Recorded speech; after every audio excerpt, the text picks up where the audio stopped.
आइए ज्योतिष विज्ञान में आज हम बात करते हैं चंद्र के बारे में। तो चंद्र को हमारे ऋषि मुनि ने रानी कहा है, उसको क्वीन की उपाधि दी है और चंद्र को मन का कारक और माता का कारक भी बताया है। तो रानी जो है वो कहाँ रहती है, हम सब जानते हैं वो राजमहल में रहती है। बहुत सारे सुख सुविधा मौज शौक भोग विलास के साधन उसको उपलब्ध होते हैं और उसको उसमें अच्छा लगता है। उसी तरह हमारा भी जो मन है उसको भी मौज मज़ा अच्छी लगती है, उसको भी सुख सुविधा अच्छी लगती है और भोग विलास में उसको मज़ा आती है। तो इसी तरह रानी को मन के साथ रिलेट किया गया है और साथ में माता का कारक भी बोला है। तो माता कैसी होती है? माता बहुत प्रेम और करुणा से भरी होती है, वात्सल्य से भरी हुई होती है। तो और अपने बच्चों के प्रति उसको बहुत ही केयर और कंसर्न होता है। तो उसी तरह चंद्र की जो एनर्जी है, चंद्र की जो किरणें हैं वो बहुत ही सॉफ्ट है, बहुत ही शीतलता है उसमें, बहुत ही मधुरता है उसमें।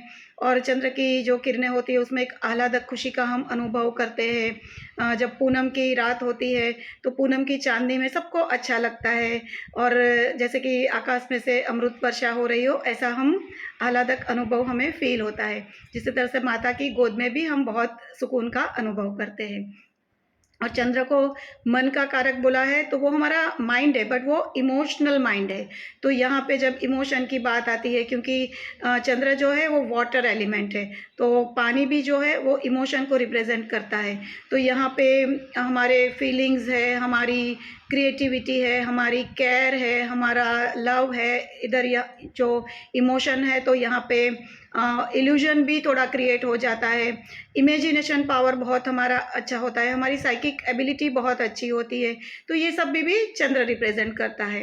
और चंद्र जो है वो हमारे शरीर में हमारी जो 3 मेजर नाड़ियाँ है, ईडा पिंगला सुषुम्ना, तो चंद्र हमारी ईडा नाड़ी वो चंद्र को रिप्रेजेंट करती है। और जैसे कि मैंने बताया कि इसीलिए जो चंद्र जो है उसकी हमारे मन और शरीर पे बहुत गहरी इफ़ेक्ट होती है। क्योंकि आप देखते हो कि जब पूनम और अमावस होती है तो सागर में भरती और ओट आती है, तो पानी पे चंद्र का बहुत ज़्यादा इफ़ेक्ट होता है। तो हमारे शरीर में भी 70% वाटर है, तो हमारे शरीर में भी चंद्र की एनर्जी का बहुत इफ़ेक्ट होता है। और इसीलिए हमारी कुंडली में, हमारे चार्ट में चंद्र का संतुलित होना, चंद्र का अच्छा प्लेसमेंट होना बहुत ज़रूरी है। तो जिसकी भी कुंडली में अगर चंद्र एग्जॉल्टेड है, अच्छा है, वो मन के लेवल पे बहुत ही स्ट्रांग होते हैं, संतुलित होते हैं और वो बहुत ही अच्छे डिसीजन मेकिंग पर्सन होते हैं और केयर और कंसर्न होता है उसमें।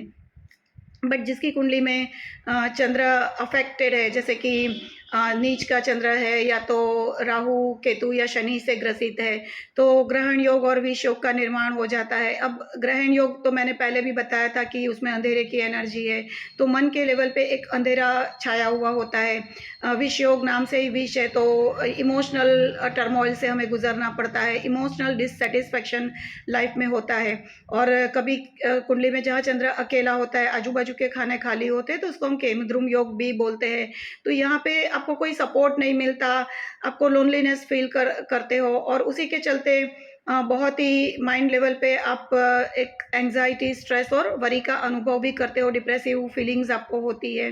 तो ये सभी भी अफ्लिक्टेड चंद्र के कारण होता है। अभी आपको ये भी पता है कि चंद्र जो है वो घटता बढ़ता रहता है, वो फास्ट मूविंग प्लैनेट है।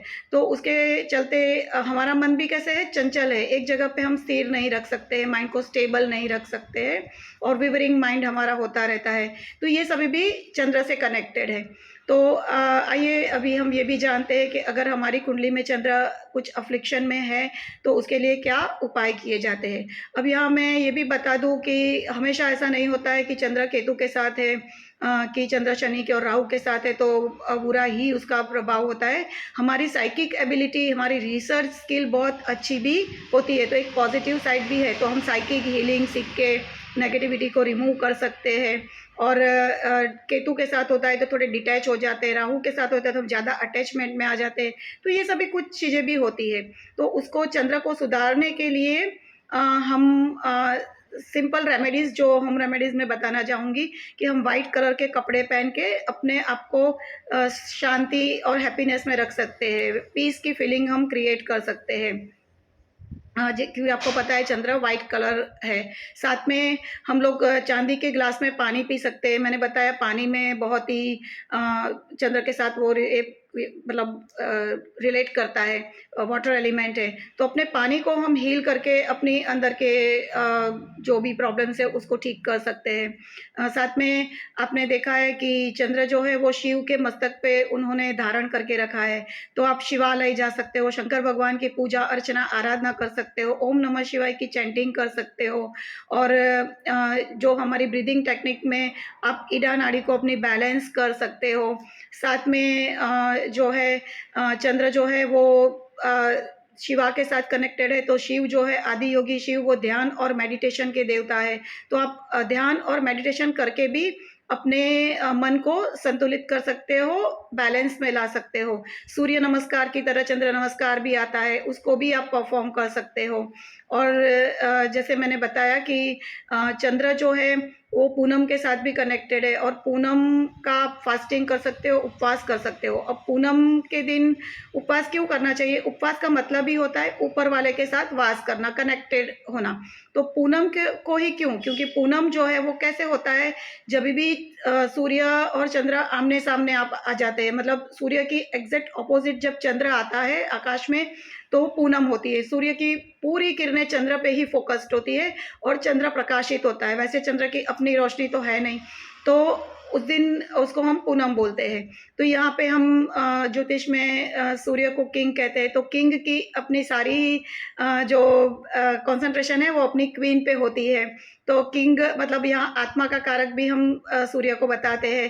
तो मतलब हमारी जो आत्मा की चेतना होती है, कॉन्शियसनेस होती है, वो प्यूरिटी की चेतना, हमारे माइंड पे उसका प्रभाव ज़्यादा पड़ता है, पूरा ही प्रभाव माइंड पे है।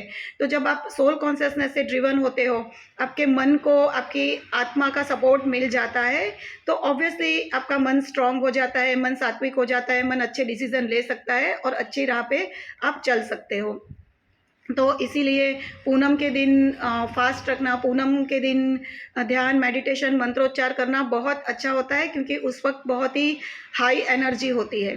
तो ऐसी छोटी-छोटी रेमेडीज़ करके आप अपने चंद्र को स्ट्रॉन्ग कर सकते हो। और जब चंद्र स्ट्रॉन्ग होगा तो आपका माइंड भी स्ट्रॉन्ग होगा, और सभी कुछ मन से शुरू होता है। हमको साइकोसोमेटिक डिसीज़ और उसके बारे में पता ही है। तो मन जितना हमारा मजबूत होता है, उतना ही हमारा तन तंदुरुस्त रहता है। तो और ये सब करके हम अपनी ज़िंदगी को स्ट्रॉन्ग और अपनी ज़िंदगी को संतुलित कर सकते हैं, बैलेंस में रह सकते हैं। तो होप आप लोगों को आज की ये जो भी चंद्र की इंफॉर्मेशन है, वीडियो है, वो पसंद आई होगी। सो नेक्स्ट वीडियो में हम बात करेंगे मंगल के बारे में। So keep watching my videos. Thank you so much.